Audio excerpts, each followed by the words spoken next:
दोस्तों, मई जून की तपती दोपहरी में एक लड़का दिल्ली के अंदर रिक्शा चला रहा था। धूप इतनी तेज थी, उसे अपने आप को बचाने के लिए उसने गमछे से अपना चेहरा बांध करके रखा था। उसके रिक्शे में जो लड़की बैठी थी, उसने भी अपने आप को धूप से बचाने के लिए अपने दुपट्टे से अपने चेहरे को बांध करके रखा था।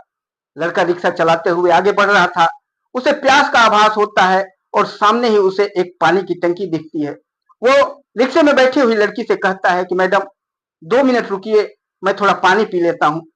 वो लड़की कहती है कि ठीक है भैया, आप जाइए और पानी पी करके आ जाइए। वो लड़का रिक्शे को साइड में लगाता है और जाता है, उस पानी की टंकी से पानी पीने लग जाता है। पानी पीने के दौरान जैसे ही वो अपना गमछा अपने चेहरे से हटाता है और जो रिक्शे में बैठी हुई लड़की का नजर उसके तरफ पड़ता है और लड़की जब उसको देखती है तो उस रिक्शे वाले को देखते ही दंग रह जाती है। उसके हाथ पांव फूलने लग जाते हैं, उसके आंखों से आंसू बहने लग जाता है, क्योंकि वो उस लड़के को पहचान जाती है जो रिक्शा चला रहा होता है। काफी तकलीफ होता है उसे, काफी हैरान होती है, काफी परेशान होती है, लेकिन वो कुछ भी नहीं बोलती है। लड़का पानी पीने के बाद फिर रिक्शे में आता है, अपने अपने गमछे से फिर अपने चेहरे को बांधता है और फिर से रिक्शा चलाने लग जाता है। जैसे ही वो दोबारा रिक्शा चलाना शुरू करता है, जो रिक्शे में बैठी हुई लड़की होती है अपनी छोटी सी छतरी निकालती है और उसके सिर के ऊपर से छतरी तान देती है। लड़का जब देखता है कि जो पीछे बैठी हुई मैडम है, मेरे ऊपर छतरी लगा दी है जिससे मुझे धूप नहीं लग रहा है, उसे ठंडी का आभास होता है, तो काफी वो खुश होता है, काफी प्रसन्न होता है। लेकिन उस लड़की से कहता है, मैडम, ये तो हम लोगों की आदत है, हम लोग हमेशा इसी धूप में चलते रहते हैं, गरीब आदमी हैं हम लोग, तो हम लोगों को मजबूरी से अपने पेट को पालने के लिए इसी धूप में इसी गर्मी में ही काम करना होता है। आप क्यों परेशान हो रही हैं? आप इस अपने छतरी को हटा लीजिए, आप आराम से बैठिए, मुझे चलाने दीजिए, कोई परेशानी नहीं है, आप तकलीफ में मत होइए। लेकिन वो लड़की जो है उसकी बातों को सुन रही थी, लेकिन उसका कोई भी जवाब नहीं दे रही थी। उसको छतरी को वैसे ही उसके ऊपर ताने रहती है और वो फिर जब देखता है कि मैडम छतरी नहीं हटा रही है, तो वो अपना रिक्शा वैसे ही चलाने लगता है।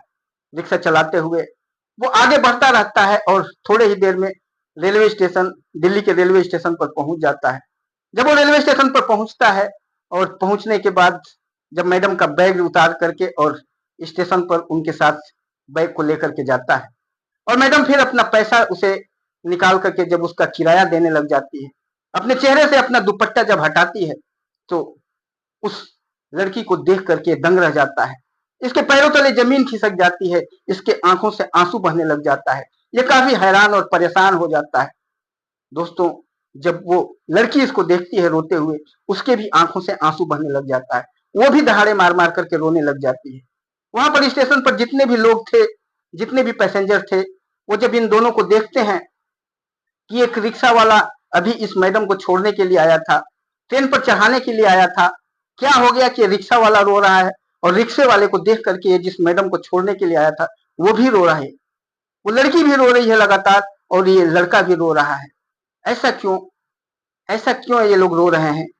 कोई भी ये बातों को समझ नहीं पा रहा, ताकि एक रिक्शा वाले को देख करके और एक लड़की जिस जो इसके रिक्शे में बैठ करके आई है वो क्यों रोने लगी है, और उस लड़की को रोता हुआ देख कर ये रिक्शा वाला क्यों रोने लगा है। काफी लोग हैरान और परेशान हो जाते हैं। क्या था इन दोनों के बीच में? कौन सा ऐसा रिलेशन था? क्या ये एक दूसरे को जानते थे? क्यों एक दूसरे को देख करके रो रहे थे? क्यों लड़की उस लड़के को देखते ही भौचक्का हो जाती है, उसके पैरों तले जमीन खिसक जाती है, उसकी आंखों से आंसू बहने लग जाते हैं, और जब लड़का उस लड़की को देखता है तो उसकी भी हालत खराब हो जाती है। दोस्तों, कुछ तो था इनके बीच में, कोई तो रिलेशन था। ये सारी चीजें जानेंगे इस वीडियो में आगे, लेकिन इस वीडियो में आगे बढ़ने से पहले मेरा आप सबसे एक ही निवेदन है कि अगर आप इस चैनल पर नए होंगे तो चैनल को सब्सक्राइब कर लीजिएगा। दोस्तों, बहुत ही इमोशनल स्टोरी है, बहुत ही दर्द भरी और बहुत ही दुख भरी कहानी है। दोस्तों, आइए जानते हैं पूरी कहानी को इस वीडियो के माध्यम से। दोस्तों, उत्तर प्रदेश का एक जिला लगता है आजमगढ़। आजमगढ़ के एक छोटे से गांव के रहने वाले किसान, जिनका नाम श्याम नारायण होता है। श्याम नारायण की 4 बेटियां होती हैं। बड़ी बेटी का नाम प्रिया होता है। प्रिया पढ़ने लिखने में काफ़ी होशियार होती है। इसी साल उसने ग्रेजुएशन कंप्लीट किया था। उसका सपना था पढ़ लिख करके कोई बड़ा अधिकारी बनना, और वो हमेशा अपने पिता से कहती रहती है, पिताजी मेरी शादी जल्दी मत करिए, मुझे पढ़ने लिखने दीजिए। लेकिन पिता को ये चिंता सताई रहती है कि मेरी 4 बेटियां होती हैं, अगर मैं एक एक करके इनकी शादी नहीं करूंगा तो अगल बगल वाले लोग भी ताना मारना शुरू कर देंगे। इसलिए वो अपनी बड़ी बेटी प्रिया की शादी के लिए लड़का देखना शुरू कर देते हैं। बगल के ही एक गांव को एक लड़का का पता चलता है जिसका नाम अजय होता है। अजय एक प्राइवेट नौकरी कर रहा था, उतना ज़्यादा पढ़ा लिखा नहीं था, लेकिन एक प्राइवेट नौकरी कर रहा था। गांव में थोड़ी बहुत खेती बाड़ी भी थी। देखने में लड़का काफ़ी समझदार, काफ़ी होशियार और काफ़ी सुंदर था। प्रिया के पिताजी को वो लड़का पसंद आ जाता है। वो उसका फ़ोटो लेकर के और घर आते हैं, प्रिया की माँ को दिखाते हैं, और जब प्रिया को भी दिखाते हैं तो प्रिया को भी वो लड़का पसंद आ जाता है। वो अपने पिताजी से कहती है, पिताजी थोड़े दिन और रुकना था, मुझे थोड़ा कंपटीशन की तैयारी करने देना था। लेकिन उसके पिताजी श्याम नारायण जी कहते हैं कि बेटी पढ़ाई तो ज़िंदगी भर होती रहेगी, शादी की एक उम्र होती है, और तुम्हें पता है कि तुम्हारे पीछे भी तुम्हारी 3-3 बहनें हैं। अगर तुम्हारी शादी मैं नहीं करूँगा तो कल के गाँव वाले ताने मारना शुरू कर देंगे, इसलिए समय से शादी हो जाना सबसे बढ़िया माना जाता है। तुम शादी कर लो, उसके बाद ज़िंदगी भर पढ़ते रहो, जो भी तुम्हारी दिली इच्छा है, जो भी तुम बनना चाहती हो, कोई रुकावट नहीं है। लड़की बात मान जाती है और तय समय पर अजय और प्रिया की शादी बड़े ही धूमधाम से हो जाती है। प्रिया जब शादी करके अजय के यहाँ जाती है, अजय जब प्रिया को देखता है तो देखता ही रह जाता है। प्रिया इतनी खूबसूरत ही थी कि जिसको देखने के बाद अजय खुश हो जाता है कि मेरी किस्मत कितनी अच्छी है कि ऐसी सुंदर पत्नी मुझे मिली है। दोनों पति पत्नी काफ़ी अच्छे से रह रहे होते हैं। उनके घर में जो प्रिया की सास थी, अजय की जो माँ थी, और अजय के पिताजी थे, वो प्रिया को काफ़ी पसंद करते थे। हमेशा प्रिया के सारे काम वो लोग खुद करते थे, प्रिया को कोई काम नहीं करने देते थे। घर का खाना पीना उसकी जो सास होती हैं वही बनाती रहती हैं। प्रिया को कहते हैं कि प्रिया बेटी तुम अभी आराम करो, तुम्हें तो ज़िंदगी भर काम करना है, अभी हम तो ठीक है, हमारी सेहत ठीक है, हमको काम करने दो। और वो करती रहती हैं। लेकिन फिर भी प्रिया काफ़ी संस्कारी थी, वो अपनी सास का हमेशा मदद करना चाहती है। हमेशा जब सास काम करती हैं तो उनके साथ जा कर के उनके साथ काम करना शुरू कर देती है। एक दिन प्रिया अपने पति से कहती है कि देखिए मेरा सपना है पढ़ लिख करके मुझे एक अधिकारी बनना, और मैं पढ़ाई करना चाहती हूँ। उसका पति अजय कहता है कि ठीक है, तुम्हारी अगर इच्छा है, तुम अगर पढ़ना चाहती है तो पढ़ो, मैं तो उतना पढ़ लिख नहीं पाया और मैं प्राइवेट नौकरी करता हूँ। अच्छा होगा तुम अगर पढ़ लिख करके कोई बड़ा अधिकारी बन जाओगी तो हमारा घर परिवार भी अच्छा सुधर जाएगा। अजय अपने माता पिता को बताता है तो उसके माता पिता भी कहते हैं कि हाँ अच्छी बात है, अगर बहू पढ़ना चाह रही है तो पढ़ने दिया जाए, काम तो हम लोग सब कर ही ले रहे हैं। उसको पढ़ने लिखने के लिए छूट मिल जाती है। उसके बाद अगले दिन आजमगढ़ शहर में ले जा करके एक कोचिंग देखते हैं। दोनों पति पत्नी जाते हैं और एक कोचिंग देख करके, और उस कोचिंग में प्रिया का एडमिशन करा दिया जाता है। यूपीपीसीएस की वो तैयारी करना शुरू कर देती है और लगातार अपनी पढ़ाई जारी रखती है। इधर जो उसका पति अजय होता है वो अपने नौकरी करने के लिए समय से जाता और घर वापस आता। प्रिया अपनी कोचिंग करने के लिए जाती, कोचिंग करके घर वापस आती। लेकिन अब कुछ दिनों से अजय को कुछ अलग तरह से ही महसूस हो रहा था। जब अजय फ़ोन करता था प्रिया को तो मैक्सिमम टाइम प्रिया का फ़ोन बिजी रहता था। क्योंकि बिजी होने का कारण ये था कि प्रिया पढ़ाई लिखाई में ऑनलाइन क्लासेज ज्वाइन करके उसने बहुत सारे रखा था। ऑनलाइन डाउट क्लासेज वगैरह करती थी, जिसकी वजह से वो हमेशा ऑनलाइन रहती थी। उसके कुछ फ्रेंड्स थे जो कोचिंग के दोस्त थे, उनसे हमेशा पढ़ाई लिखाई के बारे में बातें करती रहती है। उसका सिर्फ यही था, पढ़ाई लिखाई की ही बातें करती है। लेकिन जब अजय फ़ोन करता है और उसे जब देखता है कि बिजी है तो उसे कुछ गलत महसूस होने लगता है। वो सोचने लगता है कि ज़रूर ये पढ़ाई लिखाई के साथ में ये किसी और के साथ रंगरेलियाँ मना रही है, कोई और इसने पार्टनर चुन लिया है, किसी और से इसके अनैतिक संबंध हैं। काफ़ी सारी चीज़ें जब वो अपने दिलो दिमाग में बैठाने लगता है, और कई बार जब उसके साथ ऐसा हो जाता है तो वो प्रिया से पूछता है कि तुम्हें जब भी मैं फ़ोन करता हूँ तो तुम्हारा फ़ोन बिजी रहता है, तुम क्या करती हो, किन से बातें करती हो, तुम्हारा कोई गलत संबंध किसी के साथ तो नहीं है। मुझे तो ऐसा लग रहा है कि तुम्हारे जैसे आजकल लड़कियाँ जो पढ़ाई लिखाई में आगे हैं, पढ़ाई लिखाई करती हैं, वो अपने पति को छोड़ करके किसी और दूसरे के साथ संबंध बनाना शुरू कर देती हैं।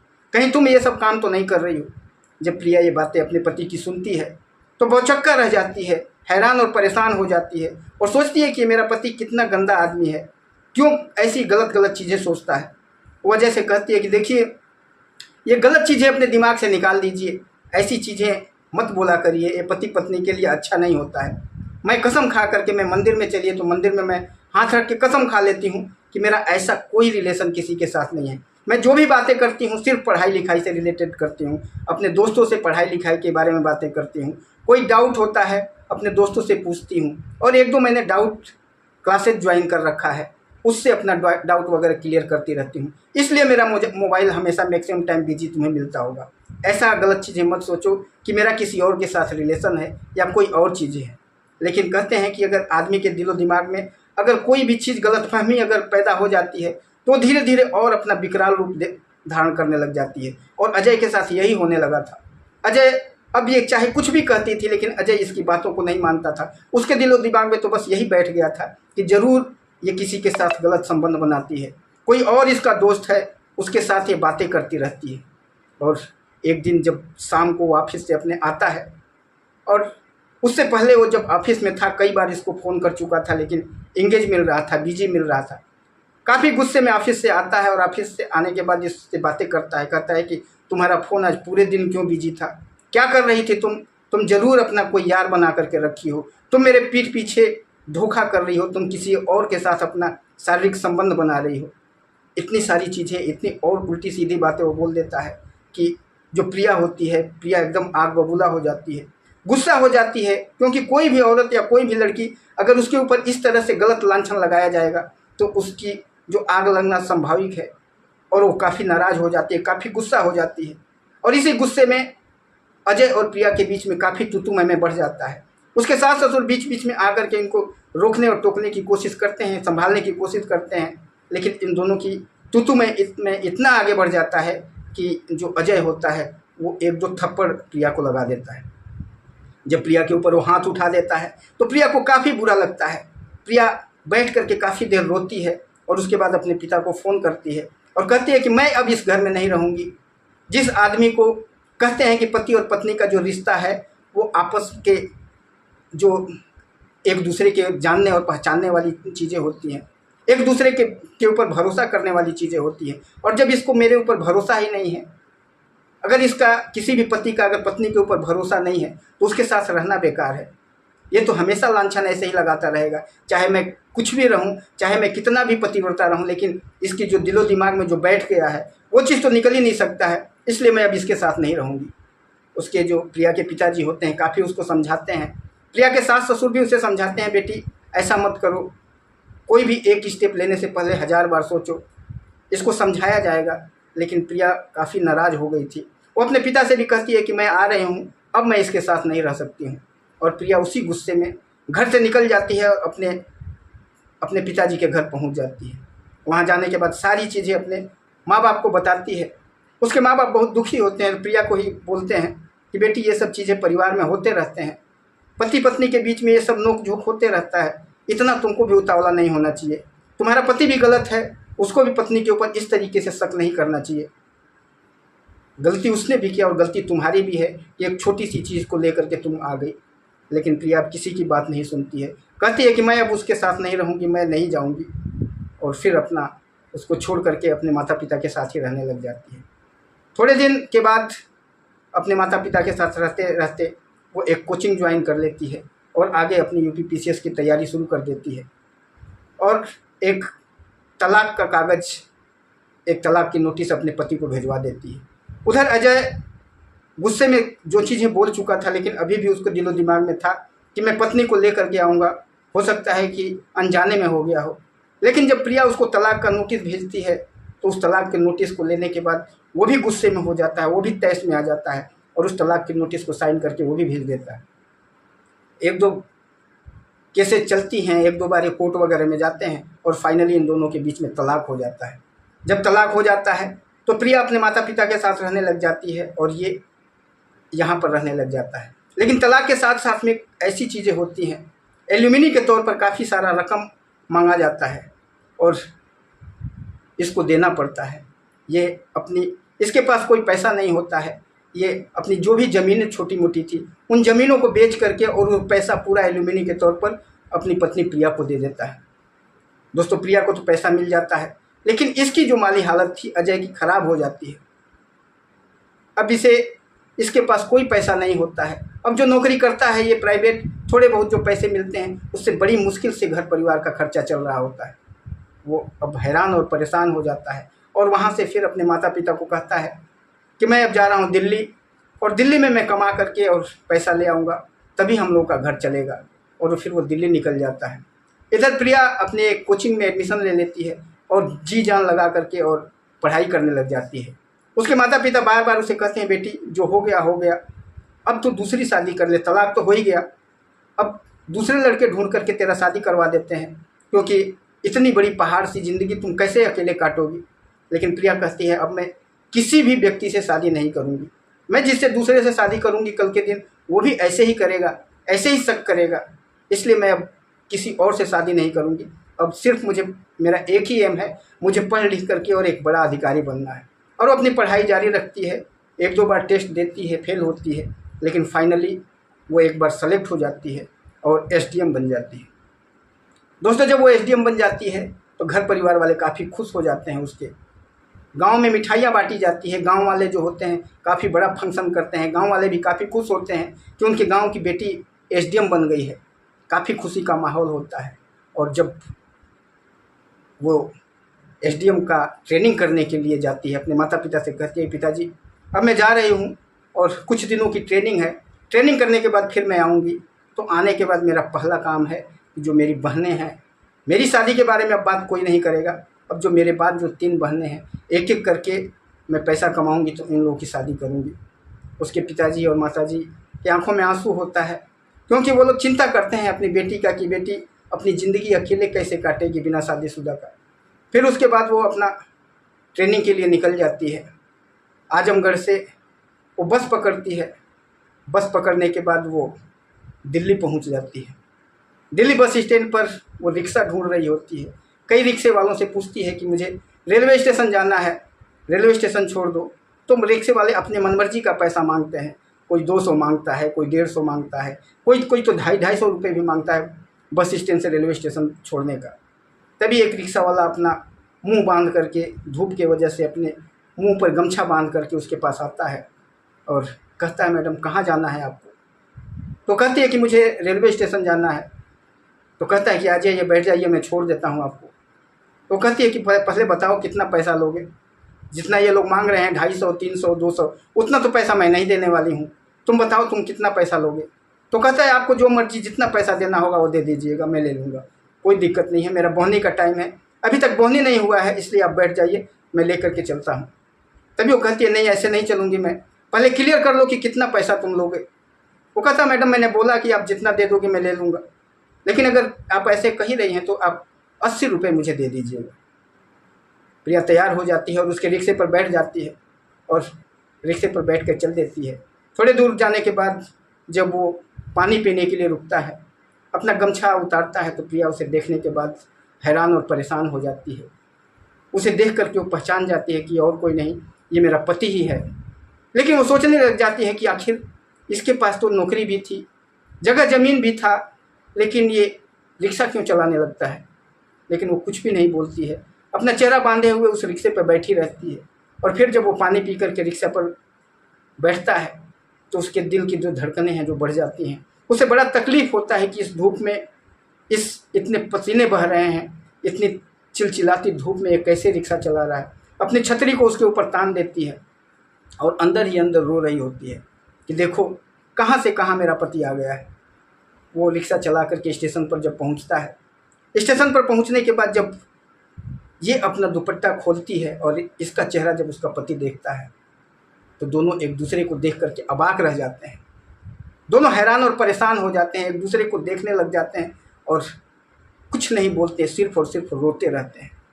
वहाँ पर जो स्टेशन पर जितने भी लोग थे, जब इन लोगों को देखते हैं कि ये रिक्शा वाला जो अभी अभी तो रिक्शा पर बैठा करके इस लड़की को लाया है, क्यों रोने लगा है? अभी तो कोई स्टेशन, अभी ट्रेन भी नहीं आई है, ये स्टेशन पर छोड़ते ही क्यों रोने लगा है? मानते हैं अगर ट्रेन आने वाली हो, कोई रिलेशन हो, तो उसे ट्रेन में बैठाते टाइम आदमी की आंखों में आंसू आ जाता है, लेकिन अभी तो ट्रेन भी नहीं आई है, अभी तो ये लेकर के यहाँ पर आया है, ये अचानक क्यों रोने लगा है? और लड़की भी इसको देख करके, इतना हाई फाई लड़की है और एक रिक्शे वाले को जो कि गंदा मैला कुचैला कपड़ा पहना हुआ है, उसको देख करके ये लड़की क्यों रो रही है? वहाँ पर स्टेशन पर खड़े लोग काफ़ी अबाक रह जाते हैं, काफ़ी सोचने लग जाते हैं।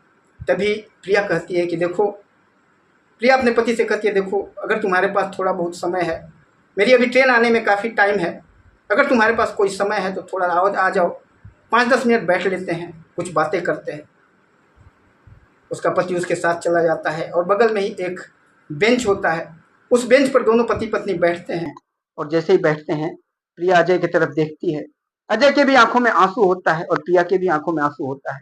प्रिया अपने पति की तरफ देखते हुए कहती है कि मुझे यह समझ में नहीं आ रहा है कि तुम एक अच्छी खासी नौकरी करते थे, तुम्हारे पास खेती बाड़ी भी था, लेकिन तुम्हें क्या ऐसा आन पड़ा कि क्या मजबूरी तुम्हारी हो गई कि आज तुम्हें रिक्शा चलाने के लिए मजबूर हो गए तुम। तो अजय उसके तरफ देखता है और अपनी दबदबाती आंखों से उसके तरफ देख करके कहता है कि ये सब तुम्हारे वजह से ही हुआ है। तुमने न तलाक भेजा होता, न मैं आज यहाँ पर रिक्शा चला रहा होता। तुमने तलाक का नोटिस दिया और उसके बाद एल्यूमिनी मनी के तौर पर जज साहब ने 4-5 लाख रुपए का जो हमारे ऊपर लगा दिया, उस पैसे को देने के लिए मुझे अपनी खेती बाड़ी बेचनी पड़ी और खेती बाड़ी बेच करके जो पैसा आया वो सारी पैसे तुमको मैंने दे दिया, तुम्हारे पिताजी ने ले लिया। और उसके बाद जो मेरी नौकरी थी, सिर्फ नौकरी से मेरे घर का खर्चा बर्चा नहीं चल रहा था। फिर मुझे वो सब कुछ छोड़ करके और दिल्ली आना पड़ा और मैं दिल्ली में तब से आकर के और रिक्शा चला रहा हूँ। तुम अपने बारे में बताओ। मैं तो अपनी बता ही दिया। तब वो कहती है कि मैं एसडीएम बन चुकी हूँ और एसडीएम की ट्रेनिंग करने के लिए मैं यहीं से ट्रेन पकड़ करके और चंडीगढ़ जा रही हूँ। चंडीगढ़ में ट्रेनिंग करूंगी और ट्रेनिंग करने के बाद मैं एसडीएम बन जाऊंगी। जब वो ये बातें कहती है तो अजय खुश भी होता है और नाराज भी होता है और अपनी पत्नी की तरफ नजरें नहीं मिलाता। कहता है, ठीक है, अब तो तुम बड़ी हो चुकी हो, अब तुम एसडीएम बन चुकी हो, अब मैं क्या कर सकता हूँ, लेकिन जो मैंने किया तुम्हारे साथ वो गलत किया था, उसके लिए मैं तुमसे क्षमा मांगता हूँ, माफी मांगता हूँ, मुझे माफ कर देना। मैं उस टाइम भी तुमसे माफी मांगने वाला था, लेकिन उससे पहले ही तुमने तलाक की नोटिस भेज दिया। फिर मैं भी गुस्से में उस तलाक की नोटिस पे साइन कर दिया। मैं भी अपने ईगो में आ गया। हम दोनों को ये चीजें नहीं करनी चाहिए थी। गलती तुम्हारी भी है और मैं तो मानता हूँ कि तुमसे ज्यादा गलती मेरी है, क्योंकि मैंने खामखा तुम्हारे ऊपर शक किया। तुम जब चली गई छोड़ करके तो मैं बाकी लोगों से, तुम्हारी सहेलियां, तुम्हारे दोस्तों से सारी बातें पता किया, तो पता चला कि ऐसा कुछ भी नहीं है। तुम्हारा किसी के साथ कोई गलत संबंध नहीं, कोई गलत रिलेशन नहीं।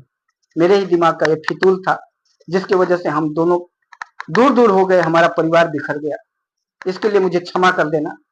अब कुछ भी नहीं हो सकता है। अब तो तुम एसडीएम बन चुकी हो, कहाँ तुम हो, कहाँ मैं रिक्शे वाला हूँ।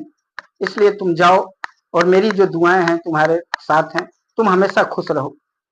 जब अजय ऐसे कहता है तो प्रिया की आंखें और तेज तेज से रोने लग जाती हैं। प्रिया अजय के को अपने बाहों में भर लेती है और कहती है कि गलती तो जितना तुम्हारी थी, मेरी भी उतनी ही गलती थी। एक छोटी सी बात पर मैं घर छोड़ करके चली गई, मुझे भी नहीं छोड़ करके जाना चाहिए था। और तैस में और गुस्से में जो मैंने तुम्हें तलाक की नोटिस भेजवा दिया, वो सबसे बड़ी मेरी भूल थी, सबसे मेरी बड़ी गलती थी। बाद में मैं बहुत सोची, लेकिन अब कुछ भी नहीं हो सकता था, क्योंकि तलाक हम दोनों का हो चुका था और तुम भी गुस्से में थे, तुम भी तैस में थे। इसलिए सारा बिखराव हम दोनों के बीच में होता रहा। बाद में मेरे पिताजी और मेरी माँ ने मुझे शादी करने के लिए भी कहा, लेकिन मैंने शादी नहीं किया। मैं अपनी पढ़ाई लिखाई करने में मशगूल हो गई और पढ़ लिख करके आज मैं एसडीएम बन चुकी हूँ और मैं जा रही हूँ ट्रेनिंग करने के लिए। अजय कहता है, ठीक है, जाओ तुम अब ट्रेनिंग करो और तुम्हारा रास्ता तो अब अलग है। मैं तो तुम्हारे लायक भी नहीं हूँ। तुम कहाँ हो, मैं कहाँ हूँ, तुम्हारा और हमारा तो अब कोई मिलन हो भी नहीं सकता है। बस मेरी एक भूल समझ करके मुझे माफ कर देना। और इतना कह करके वो रोने लगता है। तभी प्रिया उसे अपने बाहों में भर कर कहती है कि गलती जितना तुम्हारी है, उतनी ही गलती मेरी भी है। मुझे भी तो प्रायश्चित करने का मौका दो। अपना फोन नंबर एक पेपर पर लिख करके अजय को देती है और कहती है, ये फोन नंबर मेरा ले लो, जब भी तुम्हारा दिल करेगा तो मुझसे बात करते रहना। फिर आगे क्या करना है वो चीजें बाद में सोचेंगे, लेकिन जब जब तुम्हें दिल करेगा, तुम्हें कोई भी तकलीफ होगी, कोई भी परेशानी होगी, तो जरूर फोन कर लेना एक बार। बेशक अगर मुझसे अगर होगी तो मैं तुम्हारी हमेशा मदद करती रहूंगी। और अपना फोन नंबर देती है। तब तक से उसकी चंडीगढ़ की ट्रेन आकर के प्लेटफॉर्म पर लग जाती है। फिर अजय उसको ट्रेन में बैठा देता है। ट्रेन मार्च कर जाती है और वो चंडीगढ़ के लिए चली जाती है। अगले दिन शाम को अजय उसको उस नंबर पे फोन करता है, बातें करते हैं दोनों और उसके बाद ये बातें करने का सिलसिला बढ़ने लग जाता है। धीरे धीरे बातें बढ़ने लग जाती हैं, 2 मिनट 4 मिनट 5 मिनट से अब घंटों घंटे दोनों बात करने लग जाते हैं। वो पुरानी सारी चीजें जो इन दोनों ने गलतियां की थी, जो साथ इन लोग दोनों ने पति पत्नी जो पल गुजारे थे, वो सारी बातें एक एक बातें इनके सामने आने लग जाती है। सारी बातें ये लोग करते हैं, उन गलतियों का दोनों प्रायश्चित करते रहते हैं और ऐसे ही ये लोग बातें करते करते एक दिन इस मुकाम पर आ जाते हैं कि ये दोनों फिर से एक दूसरे को प्यार करने लग जाते हैं। फिर प्रिया अजय से कहती है कि अजय, क्यों नहीं तुम यहीं पर आ जा रहे हो, यहीं पर आ जाओ, यहीं पर मैं एक रूम लेकर के रह रही हूँ, यहीं पर दोनों एक ही रूम में रहेंगे, कोई दिक्कत नहीं है। अजय अपने तुरंत रिजर्वेशन कराता है और चंडीगढ़ के लिए पहुंच जाता है। चंडीगढ़ जाने के बाद अपने माता पिता को बता के जाता है कि मैं चंडीगढ़ में मेरा कुछ काम है, क्योंकि वो ये नहीं बताता कि प्रिया से मेरी मुलाकात हुई है या कुछ भी है। वो दिल्ली तो रह ही रहा था, घर से दूर रह ही रहा था, लेकिन अपने फोन करके अपने माता पिता को बता देता है कि मैं चंडीगढ़ जा रहा हूँ और कुछ दिनों में चंडीगढ़ से आ जाऊंगा। चंडीगढ़ चला जाता है और प्रिया के साथ ही रहने लग जाता है। फिर प्रिया अपने पति से एक दिन कहती है कि चलो शादी कर लिया जाए फिर से। दोनों मंदिर में जाते हैं और उसके बाद शादी कर लेते हैं। फिर उसके बाद मंदिर से आने के बाद कोर्ट में जाके दोबारा अगेन दोनों पति पत्नी कोर्ट मैरिज कर लेते हैं और फिर अपने घर वालों को दोनों, प्रिया भी अपने माता पिता को बताती है, अपनी बहनों को बताती है कि मैंने तुम्हारे जीजा जी से फिर से शादी कर लिया है। अपने माँ बाप को भी बताती है कि मुझे अजय मिल चुका है और अजय से मैंने फिर से शादी कर लिया। अजय भी अपने माँ बाप को बताता है कि प्रिया मुझे मिल गई है, प्रिया एसडीएम बन चुकी है और हम लोग दोनों शादी करके चंडीगढ़ में रह रहे हैं। जब अजय के माता पिता को भी ये पता चलता है कि बहू मिल गई और बहू से फिर से अजय ने शादी कर लिया, दोनों मिल गए, तो अजय के माता पिता भी बहुत खुश होते हैं और प्रिया के माँ बाप भी बहुत खुश होते हैं कि चलो कुछ भी हो लेकिन बेटी का घर फिर से बस गया, नहीं तो इसके शादी का तो कोई चांस ही नहीं। दोनों परिवार काफी खुश होता है। जब तक ट्रेनिंग प्रिया की चलती है, प्रिया ट्रेनिंग करती है, दोनों पति पत्नी साथ में रहते हैं।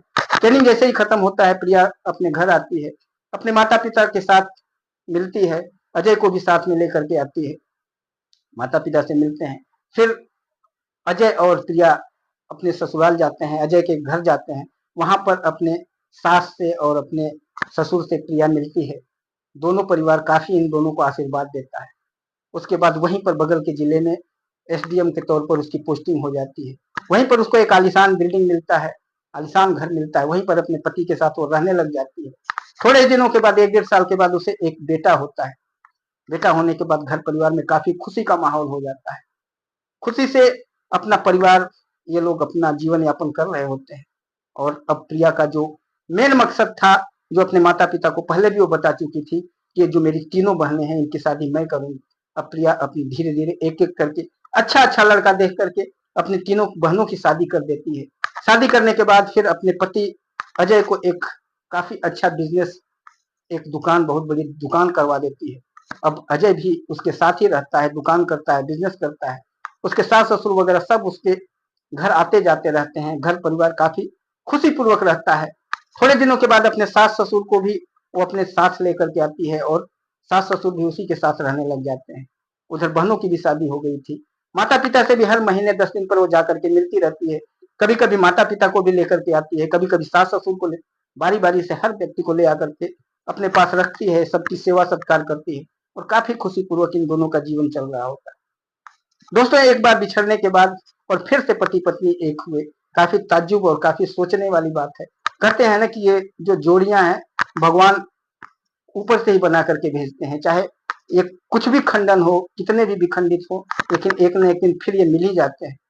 लेकिन सोचने वाली बात यह है कि हमारी छोटी छोटी गलतियां, छोटी छोटी शक और पति पत्नी के बीच में थोड़ी थोड़ी छोटी छोटी बातों को लेकर के जो दीवार खड़ी हो जाती है, जो हम पति पत्नी के बीच में जो दूरियां बन जाती हैं, ये हम सबको इन छोटी छोटी बातों को नजरअंदाज करना चाहिए, तभी ये परिवार एकजुट रह सकता है। आपको कहानी अगर अच्छी लगी होगी तो कमेंट बॉक्स में जरूर अपना कमेंट दीजिएगा। फिर मिलेंगे किसी और वीडियो में, तब तक के लिए नमस्कार।